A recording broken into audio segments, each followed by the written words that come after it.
La entrevista con Guillermo Torres Quirós. Bienvenidos al espacio donde conoceremos la historia a través de las vivencias de los protagonistas. Un espacio abierto donde el diálogo y el intercambio de ideas nos llevan a estar en contacto con nuestro presente.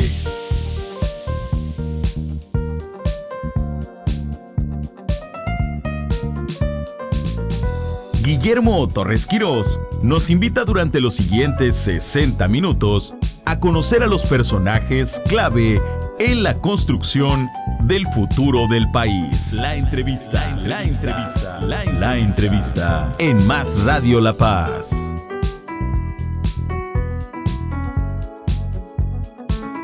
Comenzamos.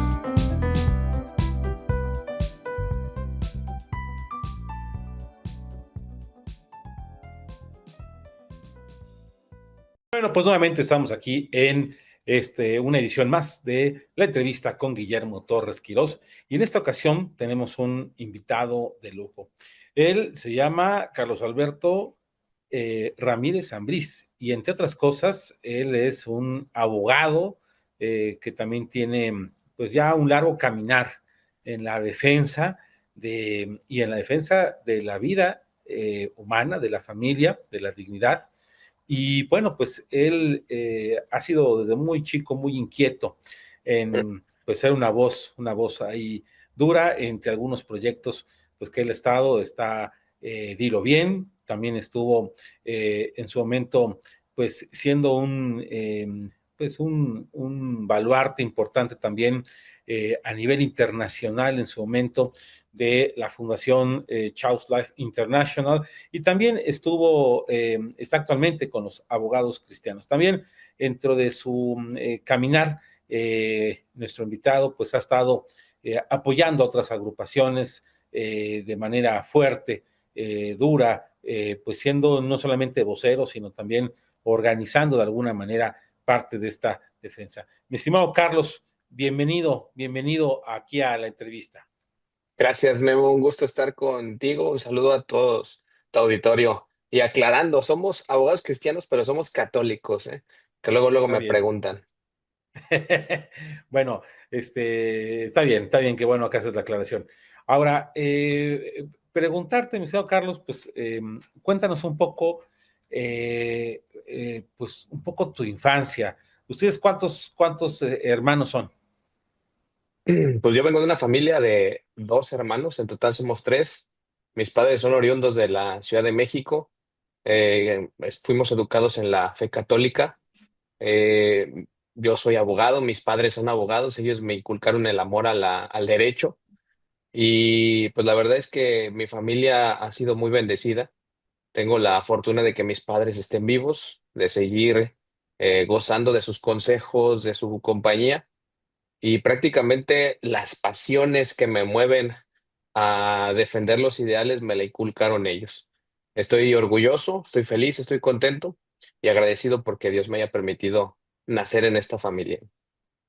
Oye, y cuéntanos un poco cómo fue en ese momento de infancia, cómo fue tu infancia. ¿La viviste? ¿Cómo la viviste? ¿Cómo fue? ¿Fue intensa? ¿No fue intensa tu infancia? ¿Eras rebelde? ¿No eras rebelde? ¿Cómo era Carlos Ramírez? Pues mi infancia, bueno, prácticamente esto va a ser la primera vez que lo cuento en público, ¿eh? Fue complicada. Vivimos moviéndonos de ciudad en ciudad por el trabajo de mi papá. Vivimos en Guadalajara, en Monterrey, en León, en la Ciudad de México, y era poco probable que hicieras amigos duraderos. Entonces eso marcó un poco mi infancia, y pues también durante algunos años sufrí bullying porque como era proveniente de la Ciudad de México, pues no quieren o querían mucho a la gente que radicaba de esa zona cuando llegabas a otros lugares, ¿no? Especialmente en Chilango, ¿no? Monterrey. Chilango. Exactamente. El Chilango, sí. Y pues el bullying que hacían o me hacían derivaba a veces en golpes, ¿no? Hasta que un día pues decidí ya no más, me defendí y empecé a entrenar artes marciales, y eso me ayudó, además de a forjar mi carácter, pues a tener una disciplina que en su momento me ayudó a hacer otro tipo de cuestiones, ¿no? Sí, era una persona muy rebelde, la verdad es que no me gustaban las reglas y pues mis padres me supieron encauzar, ¿no? Para poder lograrlo mejor, incluso hasta profesionalmente. De hecho, me acuerdo mucho que cuando iba a decidirme por estudiar derecho, mi padre me decía, oye, pues bueno, ¿quieres pelear? Porque me gustaba pelear derivado de los entrenamientos que tuve. Pues pelea con el intelecto, pelea con las ideas y defiende a la justicia, a los indefensos. Y esa fue una de las formas en las que mi papá me convenció para estudiar derecho. Posteriormente, cuando se empezó a dar la batalla por el derecho a la vida, me dice mi padre, ¿te acuerdas cuando te hacían bullying? ¿Te acuerdas cuando te golpeaban? Pues sí. Ahora están buscando hacerle un bullying irreparable a los seres humanos en gestación. ¿Y qué vas a hacer al respecto? Y dije, ah, caray, pues sí, hay que ayudarlos, hay que hacer algo por ellos. Y fue cuando me metí de lleno al tema de la defensa del derecho a la vida, aún estando en la universidad. Cosa de la que no me arrepiento y estoy muy agradecido. Oye, ya tu papá también, Carlos, ¿verdad? Carlos, sí. ¿Y tu mamá? Rosy. Entonces, los dos abogados y tus hermanos también se dedicaron al derecho o no? No, mi hermana es odontóloga y mi hermano es economista. Ah, mira, pero tú sí seguiste los pasos Seguí del los derecho. pasos. Sí. Oye, y ya en qué edad ya te estableciste allá en León? En León, pues prácticamente en la prepa eran 16, 17 años. Ahí fue donde terminé la preparatoria, luego estudié en la universidad y pues ya, prácticamente ahí a comenzar la vida profesional y de adulto. Oye, y bueno, preguntarte por qué estudiaste derecho, pues creo que ya nos lo explicaste, ya nos dijiste. ¿En dónde estudiaste la carrera? En La Salle, orgullosamente lasallista, ¿La Salle tuve Bajío? La Salle Bajío, sí. Tuve también el honor de ser el presidente del consejo de alumnos de ahí de la universidad 2 años seguidos. Y pues la verdad es que para mí fue algo padre. No he regresado a mi alma mater a estudiar algo posterior, pero algún día espero hacerlo, ¿no? Porque entiendo que estudiaste una maestría en la Universidad Vasco de Quiroga. Sí, en la Vasco. Y también estuve pues tomando algunos cursos y capacitaciones en la Ibero y en el TEC de Monterrey, pero en la Salle no, la he dejado a un lado. Mal por mí. Indivisa Manen, En San Juan divisa Bautista de madre, la sí. Salle. Oye, y bueno, pues empiezas, estás ahí en la preparatoria, estás en el liderazgo como, ahí estás, así que líder estudiantil, estás en ese momento, ya tu papá te había dicho, tu familia te había dicho, tus papás te han inculcado ese tema de defensa, pues defensa del más desprotegido.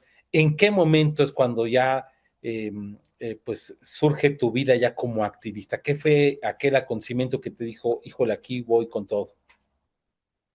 Me acuerdo que fue algo que me impactó porque salió una noticia en los medios impresos de Guanajuato en que había un camioncito que iba a empezar a circular en la capital.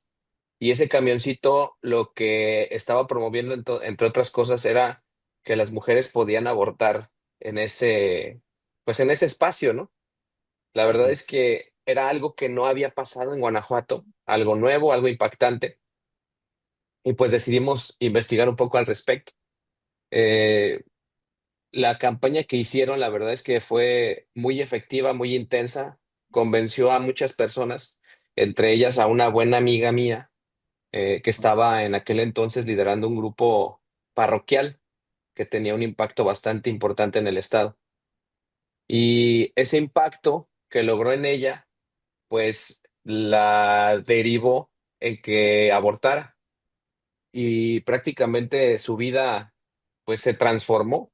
Pasó de ser una persona alegre, comprometida, extrovertida, disidente de las ideas, a ser una persona totalmente distinta, agresiva, violenta, enojada con la vida. Hoy en día, si me estás viendo, pues ya sabes quién eres. Es una de las líderes feministas más importantes de Guanajuato. Oh, Pero ese hecho a mí me impactó mucho porque vi cómo una persona transformó su cuerpo, sus ideas, su espíritu por ideas erróneas, por ideas que venden mentiras, ¿no? Y en ese momento fue cuando dije, oye, tenemos que hacer algo para contrarrestar toda esta ideología que está avanzando en Guanajuato, tierra de mártires cristeros, y poder empezar esta, pues, revolución de las ideas, ¿no? Y comenzamos a hacer campamentos, comenzamos a hacer jornadas de formación, acercarnos con grupos, pues, principalmente de la iglesia, después fuera de la iglesia, y empezamos a armar una base social importante. Y gracias a esta base social importante, pues hemos logrado hacerle frente a algunas legislaciones que en Guanajuato han pretendido despenalizar el aborto y que al día de hoy, gracias a Dios y gracias al labor de muchas personas, no se han logrado realizar o consumar, ¿no? Oye, y bueno, ¿no? Impresionante esa parte que fue la que te motivó.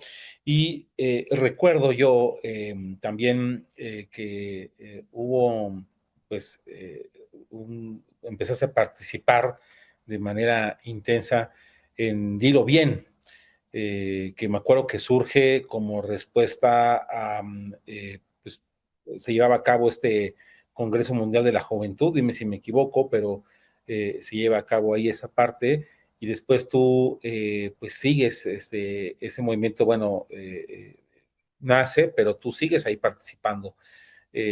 Cuéntanos cómo fue ese paso por Dilo Bien, que a mi juicio pues hizo cosas interesantes. Sí, de hecho, justamente hace una semana, después de muchos años, volví a compartir escenario con Rafael Becerra, que Ujú, fue el presidente y fundador del movimiento Dilo Bien. Hoy es el padre Rafael Becerra, es ujú. sacerdote. Y la verdad es que me dio muchísimo gusto saludarlo y poder compartir ese momento en el escenario. Pues Dilo Bien fue un momento histórico muy importante, fue en el 2010 y a la ONU se le ocurrió que en Guanajuato era un lugar ideal para estar promoviendo una agenda a favor de la ideología de género y del feminismo radical, ¿no? Pero pues no contaban con que había una base social juvenil importante, apoyada y respaldada por varios liderazgos ya consolidados, pues que le hicieron frente a este evento que traía una serie de conclusiones ya prefabricadas. Entonces lo que buscaban en su momento nada más era pues justificar que habían hecho un evento para dar a conocer unas resoluciones que en nada tomaron en cuenta la opinión de la sociedad y así impulsar políticas públicas al interior del país a favor de estos temas tan polémicos, ¿no? Entonces, pues se hizo todo un gran movimiento que derivó en pues poder detener a la ONU, así fue como finalmente se vendió la idea y se logró, ¿no?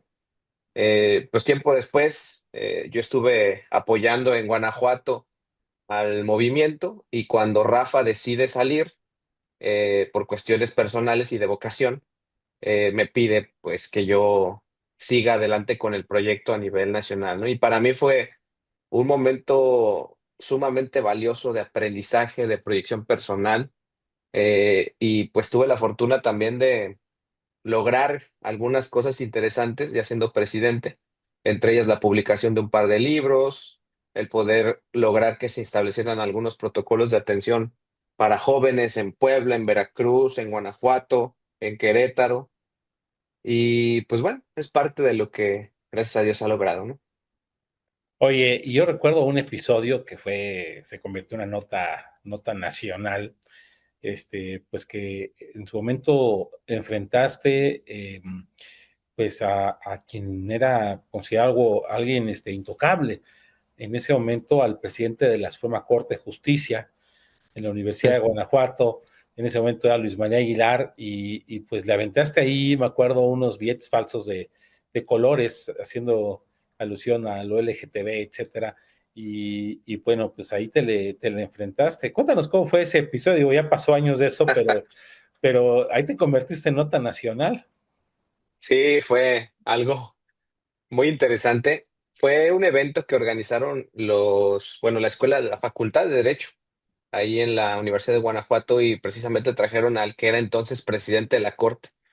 Y apenas comenzaba a sonar una imposición ideológica a través de la corte. Ujú. Y empezabas a observar que el activismo judicial, por lo menos en temas ideológicos de género, aborto, LGTB, se iban a ser cada día más palpables, ¿no? Y uno de estos criterios, pues lo estaba impulsando precisamente este personaje de la corte, ¿no? Entonces, pues encontramos el espacio adecuado para manifestar una oposición a las ideas que se estaban proponiendo y pues bueno, logramos infiltrarnos literalmente en el evento y previo a hacer lo que se ve en algunos videos, que lo pueden ustedes googlear y aparece todavía como dilo bien, ministro de la Corte, billetes, ahí se puede ver, pues escuchamos un poquito lo que estaba diciendo el ministro y efectivamente pues era una serie de mentiras que en su momento buscaban imponer una idea o un criterio judicial, ¿no? Entonces, se dio el momento exacto, se le avientan unos billetes. Yo fui el que apareció en cámara, pero en realidad se aventaron de diferentes lugares y los billetes eran en representación a que él estaba vendiendo su postura ideológica, política, jurídica a alguien porque racionalmente no tenían sustento lo que él estaba promoviendo, ¿no? Y pues bueno, fue un momento de mucha tensión. Ahí estaba la extinta, el extinto Estado Mayor, que la verdad es que por ahí nos soltaron algunos golpes, nos trataron de amedrentar, pero lo bueno fue que en aquel entonces llegó muy rápido la prensa y eso evitó que los militares nos siguieran amedrentando, golpeando, ¿no? Entonces ya una vez que llega la prensa, los militares se apartan, empezamos a dar una serie de declaraciones y pues bueno, eso fue un boom a nivel nacional. Después de ahí me invitaron a diferentes noticieros a dar entrevistas, a platicar sobre lo acontecido y pues sí, empezó un camino que hoy ya no se detuvo. Oye, entonces sí fue partaguas ese momento. Y bueno, después de Dilo Bien, que estuviste ahí participando y que tuviste esta experiencia y que pues de alguna manera hiciste que se llamara la atención acerca de este tema de pues que estaba la ideología de género, empezaron a tener mucho efecto y que empezaba a tener ya más repercusiones. ¿Qué pasó en tu vida después de ese momento de Dilo Bien? Pues bueno, después de lo que estuvimos en Dilo Bien, estuve colaborando un tiempo con el Frente Nacional por la Familia en el área juvenil. Ahí estuvimos batallando al lado de Juan Dabdub, que ya en paz descanse, y de Rodrigo Iván y de otros líderes que pues de alguna manera le dieron forma y vida al frente. Y posteriormente pues decidí ir por un camino distinto y fundamos la Fundación Choose Life, que esta fundación tiene operación de carácter internacional vigente y se dedica, entre otras cosas, a la promoción y cultura de la vida. Y esto lo hacemos a través de actividades disidentes, diferentes, que han impactado sobre todo a las nuevas generaciones, ¿no? Entonces, ese fue un periodo de mi vida muy importante. Hoy en día, el que preside la fundación es Leonardo Alvarado y pues yo sigo ahí en el consejo consultivo, ¿no? Después de la fundación, abrimos o lanzamos el proyecto del Pro-Life Army, un proyecto que a nivel nacional también impactó bastante. Y ¿En pues qué hoy en día consiste? estoy, bueno, el Pro-Life Army es un movimiento que nació en redes sociales. Y este movimiento en redes sociales lo que buscaba era generar tendencia. ¿Por qué? Porque literalmente nació durante la pandemia. Y fue en aquella época en la que a políticos y a gente de la corte se le ocurrieron empezar a promover una serie de ideas sin oposición presente a lo que ellos estaban haciendo, diciendo, ¿no? Entonces, el Army se activó, así lo llamamos, digitalmente, logró tener representación a nivel nacional y generamos tendencia, presión. Fue un reto posterior salir de lo digital a lo presencial, pero se logró gracias a la primera gran marcha que convocó la SEM, por la vida, la mujer y la familia, en donde pues prácticamente todos los dirigentes estatales, locales, nos movilizamos y logramos aglutinar un gran número de personas a esa manifestación. Hoy en día el Y, movimiento lo dirige Adrián Liñán, al que le mando también un saludo. te iba a preguntar, ese movimiento que nace principalmente vía las redes y todo eso, también trascendió fuera de México, ¿no? Sí, también trascendió. Está en Panamá, está en Colombia, está en Ecuador, está en El Salvador y ahorita nada más ahí. Bueno, y después de este asunto de este movimiento que siguió en tu vida. Después de ahí, pues hubo una pausa, literal. Me dediqué a escribir algunos libros. Tengo la fortuna de ya de haber publicado tres. El primer libro fue de argumentos un poquito técnicos para la defensa del derecho a la vida. ¿Cómo se llama ese libro? El, Se llama Va por Todos. Aquí está. Ujú. Argumentos para defender el derecho a la vida. Esto pues ya ahorita ya no hay libros en físico, están totalmente agotados, pero lo pueden encontrar en Kindle. Y son datos muy prácticos y muy puntuales si tú quieres comenzar a tener argumentos para la defensa del derecho a la vida, ¿no? Ujú. Después escribí otro libro que se llama Va por Todos, que era la segunda parte de la saga El despertar del ejército celeste, que no tengo por aquí ninguna a la mano. Y recientemente publiqué un tercer libro que se llama Manipulación Colectiva, La Ventana de Overton, que la verdad es que este ha sido el libro que a mí más me ha gustado, cómo me ha quedado, y Ujú. del que tuve una colaboración de un artista digital para poder hacer la portada, ¿no? Si alcanzan a ver Eh, la se distorsiona portada, un poco porque tienes ahí, pero ahí se ve un poquito ya la portada. sí, Pero a mí me gustaría, aprovechando, mi estimado Carlos, que le contaras al auditorio qué es la ventana de Overton, de qué se trata, porque aparte este lo pueden conseguir ahorita en Amazon, entiendo, lo tienes ahí, ¿no? Y en algún otro lugar. sí, está en Amazon, igual, gracias a Dios, todas las versiones impresas están agotadas, pero a ver, la ventana de Overton es un tema muy interesante, pero prácticamente lo que hace es describir cómo, siguiendo un patrón de acciones y conductas, puedes normalizar un tema que puede resultar en algún momento de la historia incómodo. Y el ejemplo más puntual que ponen, los que exponen sobre la ventana de Overton, es cómo se fue legalizando el uso, la aportación de las armas en Estados Unidos. Pero yo les quiero contar algo distinto, ¿no? En el libro hablo de cómo se ha ido normalizando la pedofilia. Y Ujú. hoy en día estamos en la ventana, hay diferentes pasos, y el paso que se consuma, que prácticamente es el 7, hoy estamos en el paso 6 de esta ventana, en donde estamos a nada de que se consume ya la promoción pública de la pedofilia como una preferencia sexual, ¿no? Y por ahí me han dicho, oye, Carlos, es que eres un exagerado, no tienes elementos. Claro que los tengo, si no, no me atrevería a decirlo o a sostenerlo. Incluso ustedes pueden googlear Olga Sánchez Cordero, así pongan, Olga Sánchez Cordero, declaraciones sobre la liberación sexual de los niños, y busquen a Irene Montero, ¿qué se llama Irene? Bueno, la que fue Irene delegada Montero, la de España, ¿no? La de España. Exactamente, búsquenla y también sexualidad de los niños, tabú, y les van a aparecer dos videos.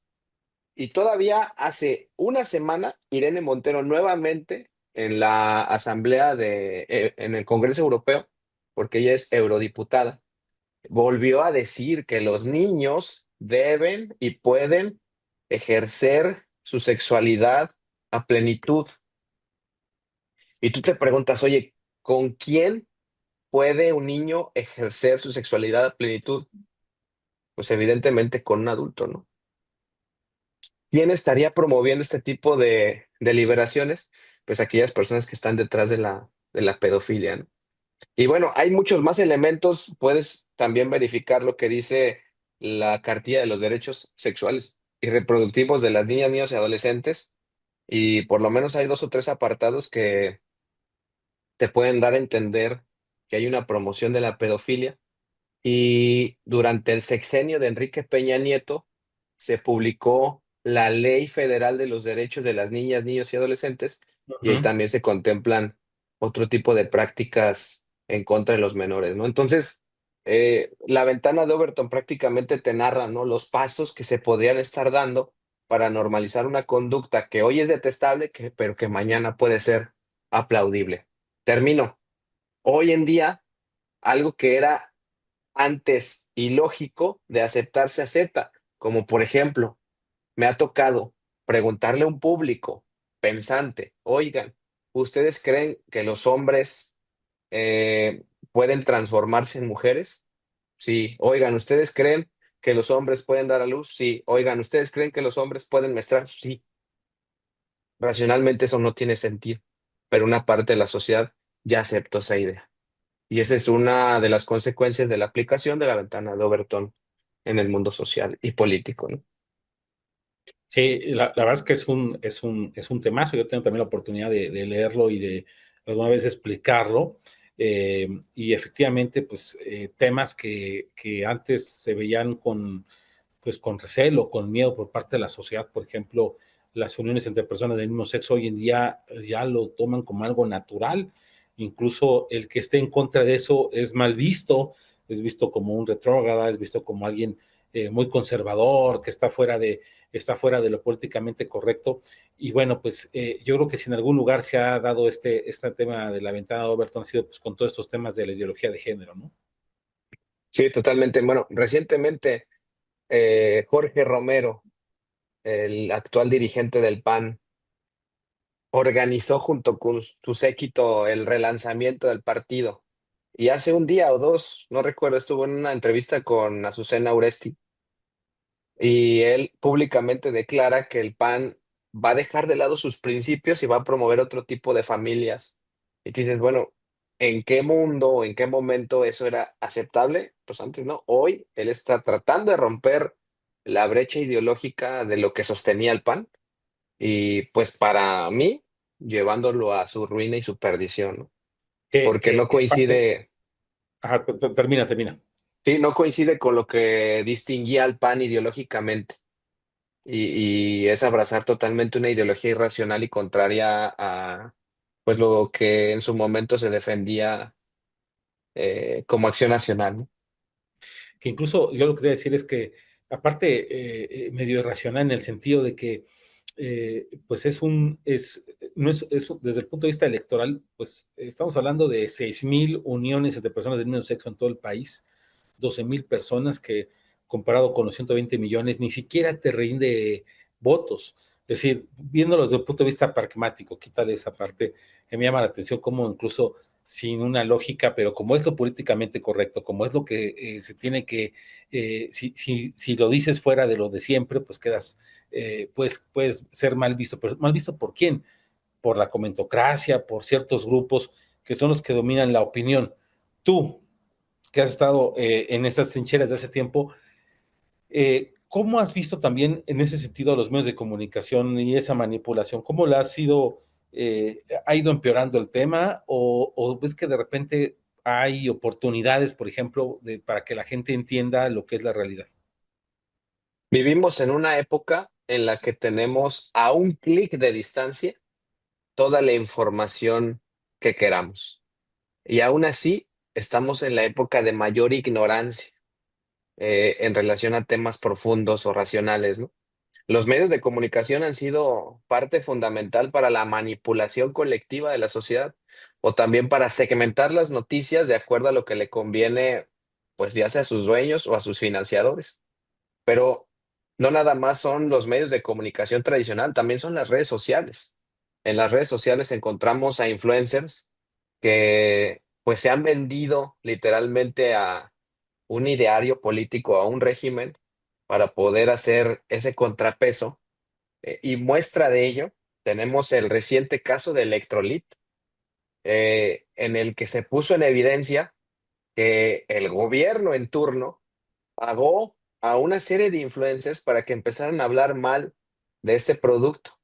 Sin embargo, no contaban que un doctor no se iba a prestar el juego, los iba a evidenciar, y hoy están totalmente funados o cancelados estos influencers que se presentaron a esto, ¿no? Pero fíjense, si no hubiera salido ese doctor valientemente a denunciar esta compra de voluntad, se hubiera maquinado una tendencia artificial en contra de Electrolit, que hubiera sido de alguna manera victoriada por los legisladores a la hora de que aplicaran el impuesto, ¿no? Que al final del día ya lo aplicaron, pero Claro. lo que buscaban era que la funa o la sanción hubiera sido menos. Y ahí por ahí otro ejemplo, ¿no?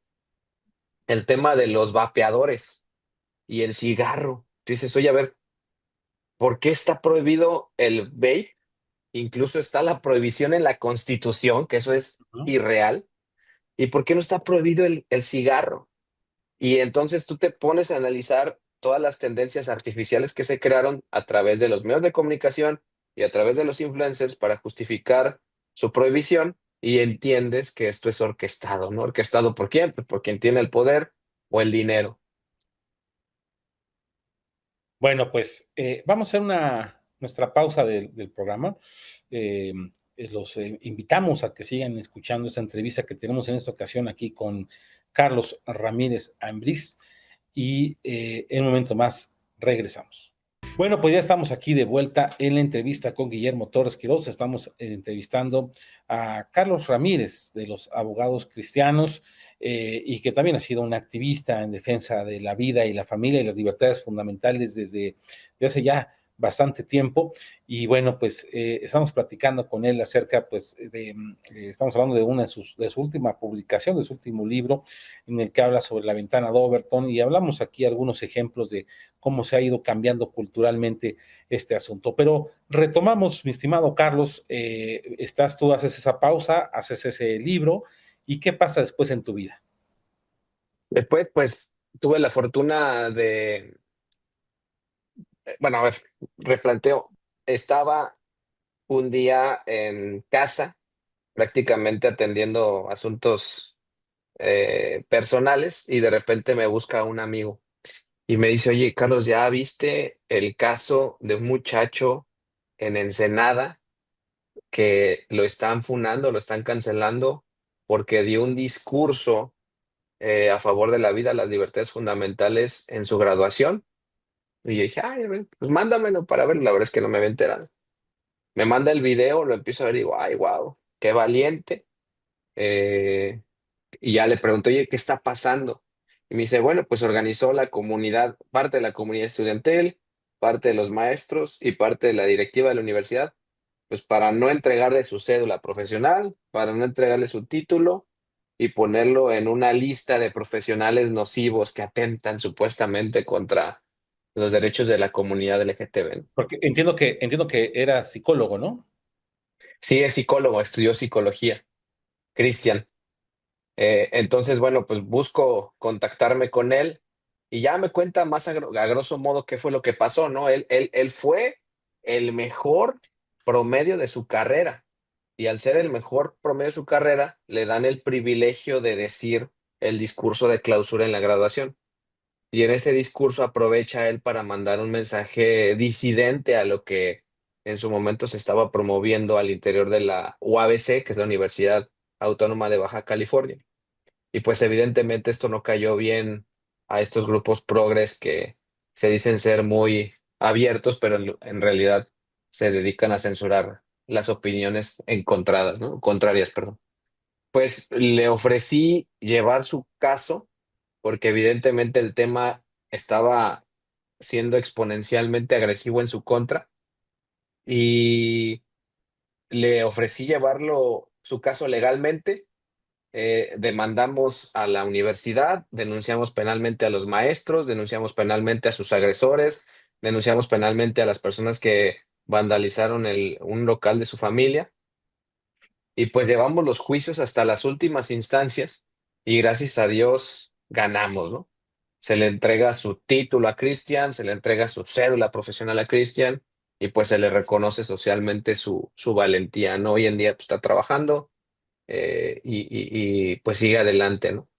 Pero esta defensa jurídica de Cristian, pues la verdad es que a mí, sin quererlo, me abrió una serie de puertas a nivel internacional con ADF y con abogados cristianos, con los que en Ujú. principio tuve una colaboración intermitente y posteriormente ya me uní a las filas de abogados cristianos para llevar desde lo jurídico y desde lo profesional lo que había venido haciendo desde lo social. Y pues hoy en día estamos litigando asuntos en colaboración con abogados cristianos en defensa de la vida, la familia y las libertades fundamentales, ¿no? Que recuerdo que uno de los casos emblemáticos que has estado llevando es, bueno, varios, pero es esa tendencia, la cristianofobia, ¿no? La fobia a Cristo, en toda la extensión de la palabra, y recuerdo que estuviste muy involucrado precisamente en el tema de esas exposiciones de este pseudoautor eh, que hizo Fabián Chaires. así es, que hizo una exposición blasfema, totalmente blasfema, agresiva contra la Iglesia Católica y que fue exitosa. Luego lograste con este litigio ir parando algunas cosas. Sí, la verdad es que es mi orgullo, junto con otro caso que ahorita les voy a contar. Logramos que se suspendiera la exposición 2 veces de este pseudoartista que expone, porque lo sigue haciendo. Ahorita tomó una pausa porque presentó sus nuevas obras y está generando polémica con otro sector de la sociedad. Pero bueno, eh, en donde expone objetos sagrados, objetos y figuras sagradas para nosotros los católicos de una manera sexualizada, blasfema y obscena. Entonces, apelamos al sentido común de la comunidad católica universitaria de que defendieran su fe. Hicimos un llamado a través de las redes sociales y la verdad es que respondieron. Para mi sorpresa, respondió un buen número de católicos universitarios dispuestos a firmar los amparos en contra de esta exposición. Y gracias a Dios, un juez tomó los argumentos que hicimos valer, ordenó la suspensión y se logró esta primera victoria, ¿no? Posteriormente se llevaron la exposición al Museo de la Ciudad de México y ahí volvimos a abrir otra estrategia diferente y nuevamente un juez nos dio la razón y logramos la suspensión. Y aquí es un punto importante que vale la pena destacar, ¿no?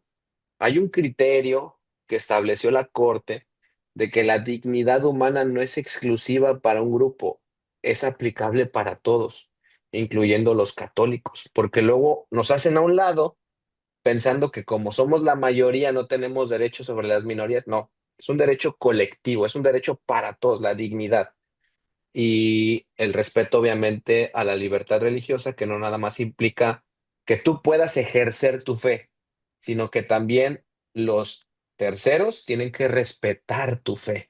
Y eso Ujú. implica los símbolos sagrados y las tradiciones que en su momento tengamos nosotros como católicos practicantes, ¿no? Y el otro caso fíjense, un tema que pasó prácticamente desapercibido, que estoy pues todavía preocupado, que fue el de la prohibición de las llamadas terapias trans, porque a Ujú. nivel nacional, y volvemos a la manipulación de los medios, se vendió la idea, ¿no? De que, oye, en México están practicando terapias de choque, están torturando, están golpeando a este tipo de personas que no tienen firmes sus preferencias sexuales, eso está muy mal, hay que prohibirlo. Y pues miles de personas se compraron ese argumento sin investigar, sin conocer qué había de fondo de la prohibición y pues prácticamente se aprobó. ¿Qué es lo que había de fondo en la prohibición? Entre otras cosas, la reforma a un artículo del Código Penal en el que se sanciona con 6 años de cárcel a los padres de familia, ministros de culto, profesionales de la psicología y terapeutas que quieran brindar consejos a menores de edad en materia de sexualidad. 6 años de cárcel. Entonces, pues hicimos una campaña para evidenciar esto a nivel nacional. Algunos padres de familia se contactaron con nosotros, algunos sacerdotes, algunos ministros de culto. Y bueno, pues hace un mes prácticamente ya nos notificaron que ganamos el juicio, en donde el juez reconoce que la prohibición es excesiva, que no puedes meter a la cárcel a un padre de familia porque le dé consejería a su hijo en materia de sexualidad. Y aquí hay un gran pero. El gran pero es que derivado de la reforma a la ley de amparo, ese amparo que ganamos solo aplica para ese padre de familia que lo firma. Entonces todos los demás padres de familia están desprotegidos. Pero bueno, esa fue una Y victoria ahora, más, ¿no? y perdón, y ahora que se hizo esta reforma de la ley de amparo, desaparecen las demandas colectivas. Eh, Así es. eh, en ese sentido, bueno, perfecto, yo no sabía que se había ganado ya, había habido una victoria de que el padre de familia podría, digo, por desgracia, como esto no más aplica en ese padre de familia, pero sí hay una manipulación tremenda en este tema de las terapias, porque pues se solicitó, por ejemplo, información en su momento de cuántos casos había de denuncias de tortura, y pues resulta que cero, no hay un solo caso de denuncia de tortura por estas terapias de conversión. Y bueno, ahora hay otro tema que está ahí encima, están aprobando los estados, que son las infancias trans. ¿Qué nos puedes decir de esa parte? Sí, es un tema que va de la mano de la agenda política de género, ¿no? Pero mira, cerrando lo que comentas, efectivamente, la falsedad de los datos con los que se promueven este tipo de ideologías es palpable. Vamos al tema del aborto, ¿no? Decían, oye, es que se practican 100,000 abortos clandestinos al año. Y dices, órale, si son clandestinos, ¿cómo tienen los datos? Entonces, Ujú. primer dato, ¿no? Luego, segundo dato, oye, mueren tantas mujeres al año a causa del aborto y tú revisas las cifras oficiales de mujeres muertas en México, ni siquiera llegaba al número, a un número similar de las muertes que reportaban ellas exclusivamente por el tema de aborto. Entonces no tenía sentido, pero la gente no investiga o no se pone a leer o no se pone a revisar los datos con los que pretenden sustentar, ¿no? Ahora con el tema de las infancias trans, están promoviendo que hay un número muy grande de niños que no sienten conformes con su cuerpo, que están buscando transicionar y que los primeros pasos son el reconocimiento sexo genérico en las actas de nacimiento. El segundo paso va a ser la hormonización y el tercer paso va a ser el reconocimiento público de parte del Estado de una nueva identidad. Y tú dices, ¿en serio? ¿Cuántos niños? ¿Por qué me dices muchos? ¿De dónde? ¿De qué estado son? ¿Qué condiciones tienen? Nada más dicen muchos. Y esos muchos evidentemente causan escándalo en el colectivo de la gente. Entonces, este tema evidentemente lo vamos a combatir. De hecho, tenemos un litigio vigente en Baja California en contra de la aprobación para las actas trans. Pero pues esto va a avanzar, ¿no? No sabemos hasta cuánto nos alcancen los argumentos con esta nueva corte ideologizada, pero aún así daremos la batalla lo más contundentemente que podamos, ¿no? Oye, precisamente acaba de modificarse la integración de la Corte, se hizo una reforma al Poder Judicial, han entrado los nuevos ministros de la Corte, repiten tres ministras, pero ¿cómo vislumbras? ¿Tú crees que va a haber algún cambio en estos temas de la agenda de vida, familia y libertades con estos nuevos ministros? ¿O tú crees que la tendencia es la misma que tuvimos en la Corte de la época de esta reforma que acabó con Norma Piña? Yo creo que estos cambios son para mal.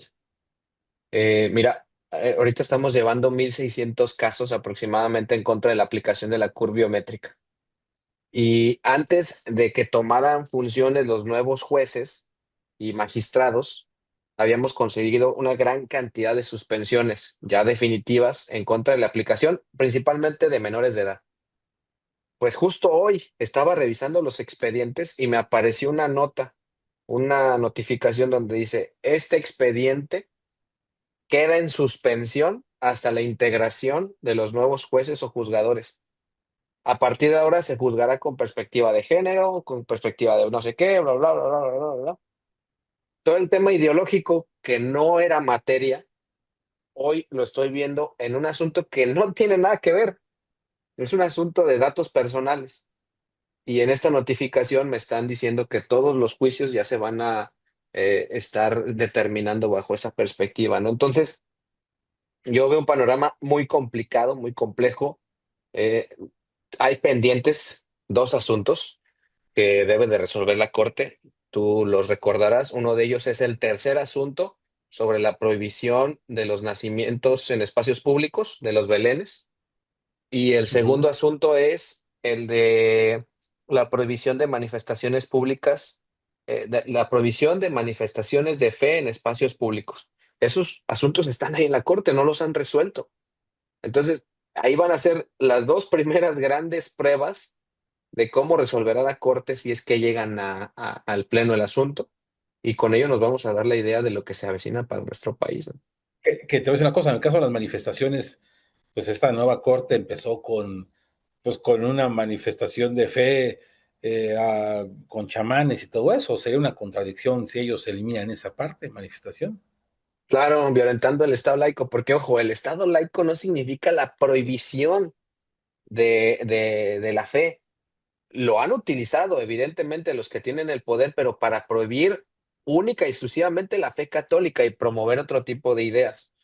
Pero pues en la práctica lo que implica un Estado laico es que el Estado debe de garantizar para todos sus ciudadanos el pleno ejercicio de de la fe que profesan, ¿no? Es contrario a las prohibiciones. Entonces sí sería irónico que la Corte se atreviera a prohibir algo y para mí sería el inicio incluso hasta de una revolución de las ideas, ¿no? Porque hasta ahorita no se han metido con lo que evidentemente puede causar un gran revuelo, que es la fe, o por lo menos no lo han hecho de manera frontal. Veremos si la Corte Nueva lo hace, ¿no? Oye, cambiando de tema radicalmente, otra de tus pasiones sé que ha sido este proceso en nuestra historia de México conocido como la Guerra Cristera, que está por empezar a cumplir 100 años de este acontecimiento, que fue una demostración, ahí sí, de una mala aplicación de lo que pensaron que era el Estado laico, una persecución religiosa eh, que acabó con la vida de muchos mexicanos y pues pareciera, es más, yo te diría, pues se ha eliminado este tema, está prohibido mencionarse en los libros de texto oficiales, es algo que han querido ocultar, la guerra cristera. Eh, Sé que traes ahí algo al respecto. Cuéntanos un poco esa pasión por la guerra cristera y la iniciativa que traes ahí entre manos en términos generales. Sí, como bien comentas, una de mis pasiones. Admiro la gallardía, la valentía con la que nuestros connacionales en su momento le hicieron frente a esta prohibición absoluta del culto público, ¿no? Y de las dos personas que más admiro son Anacleto González Flores y San José Sánchez del Río. Uno porque era abogado y admiro la pasión con la que defendía sus ideales, y el otro, San José Sánchez del Río, por la edad y la madurez con la que aceptó su martirio, ¿no? Pero fíjate, a 100 años del inicio de las hostilidades en contra de los cristeros, de los católicos, no ha habido una reparación del daño de parte del Estado con las familias que sufrieron estas afectaciones, porque es importante mencionar, el Estado utilizó todo su aparato bélico para aplastar una rebelión civil sin otorgarles las garantías que en aquel momento estaban vigentes. Hubieron ejecuciones sumarias, extraoficiales, incluso algunas no documentadas, violatoras de derechos y garantías constitucionales vigentes en aquella época. Y al día de hoy, el Estado, como bien comentas, incluso se atreve a ocultar esto de la memoria colectiva, ¿no? Entonces, lo que estamos buscando es la promoción de una ley de memoria cristera para, entre otras cosas, salvaguardar la información real, que la gente conozca realmente qué fue lo que pasó, que se aplique el principio de no repetición, y ahorita lo explico, y que se garantice plenamente la libertad religiosa en nuestro país. Quizás mucha gente no sepa, pero hoy en día siguen vigentes algunas prohibiciones que se dieron durante la Guerra Cristera en materia de libertad religiosa. Ujú. Entre ellas, que los padres, que los sacerdotes prácticamente son ciudadanos de segunda categoría porque no pueden ejercer como tú y como yo plenamente sus derechos civiles o políticos. Entonces, eso es lo que buscamos a través de esta iniciativa y te quería contar qué es el principio de no repetición. El principio de no repetición es que el Estado mexicano tiene que adoptar ciertos protocolos internacionales que garanticen que no se va a volver a repetir los abusos ni los actos cometidos del Estado en contra de los mexicanos, como pasó durante la Guerra Cristera, ¿no? Entonces, es una iniciativa que traemos, que estamos acercándonos con algunos diputados, senadores, para ver si tienen la valentía de presentarla y de darle seguimiento rumbo a estos 100 años del inicio de la Guerra Cristera en el 2026. Así que, bueno, si algún legislador nos está escuchando, eso es una buena oportunidad para ese asunto de esta memoria y muy interesante porque ya en algunas otras partes del mundo se ha hecho algo al respecto, ¿verdad, Carlos? Claro, incluso aquí en México hay dos iniciativas ya presentadas y aquí es irónico, ¿eh? Claudia Sheinbaum, cuando fue jefa de gobierno de la Ciudad de México, presentó la ley de memoria histórica de los que ella dice que son mártires del 68. Ya está publicada y ya está vigente esa ley, ¿eh? Y fíjense, si ustedes se ponen a revisar la ley, lo que van a hacer es glorificar el comunismo, empezar a promover ideas de ese tipo, sustentadas y financiadas por una ley que pasó prácticamente desapercibida. Y hace un par de meses presentaron una iniciativa de ley de memoria histórica LGTB en Jalisco. Entonces, ellos están dando sus pasos. Cuando se trata de defender la fe, a muchos les da miedo. A muchos políticos no les gusta tocar estos temas porque van a ser polémicos. Oye, ¿qué más polémico que estar promoviendo el tema del comunismo a nivel nacional? Oye, ¿qué más polémico que estar promoviendo una cultura anticristiana en nuestro país? Defiende tus valores. Veremos si algún diputado, senador, se atreve a hacerlo, ¿no? Claro. Bueno, pues mi señor Carlos, ya estamos llegando a la recta final de esta entrevista y me gustaría, ¿qué le dirías tú hoy en día a jóvenes, pero también a la gente en general, para que participe? Hay un tema de apatía muy fuerte hoy en día y principalmente en estos temas tan delicados. ¿Tú qué les dirías? ¿Qué mensaje les dirías para que participen? Este cierre lo utilizo en las conferencias que tengo la fortuna de dar y les digo, ¿qué harías tú si a uno de tus seres amados más queridos, y pongo ese término porque suponemos que con el más querido actuarías distinto?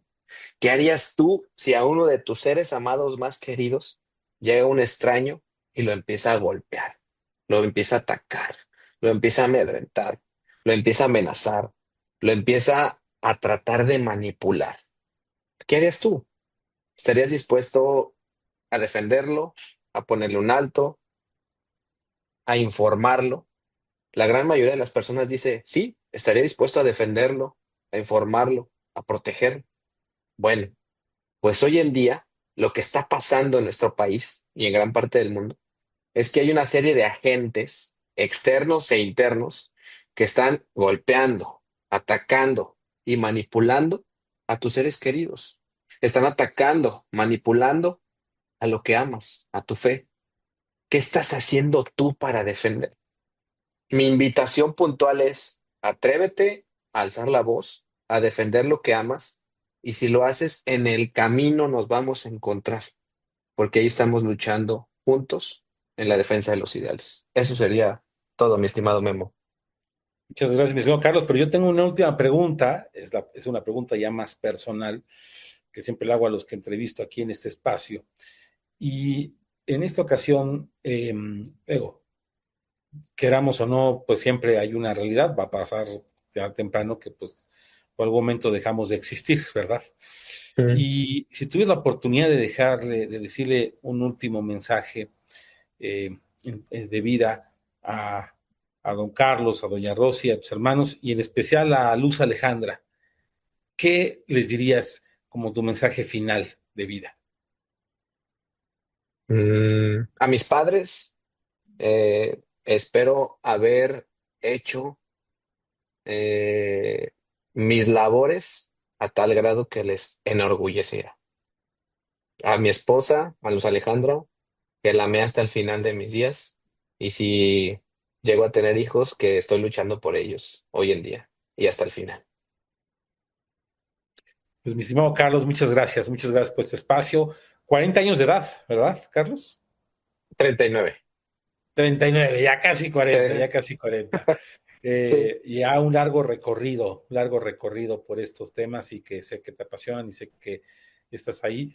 Pues yo te felicito porque has dado esa lucha. A veces, como decías tú, nadie la quiere dar y tú has estado ahí presente ante, pues ante el más débil, ante las injusticias y ante, pues ahora sí que sea una voz de los que no tienen voz. Gracias, mi estimado Carlos. Y bueno, pues yo los invito a seguir toda la programación de aquí más Radio La Paz, aquí en el 101.5 FM, aquí en Baja California Sur y para todo el país y el mundo. No olviden también de, pues no solamente seguir estas entrevistas, sino también toda la programación y en especial. No se pierdan los lunes y viernes a eso de las 7:15 de la mañana, el análisis político comentado en el noticiero con Ana Lubet. Y también no se pierdan el dato político de saber votar en las redes sociales aquí del 101.5 de FM. Hasta la próxima. La entrevista con Guillermo Torres Quirós.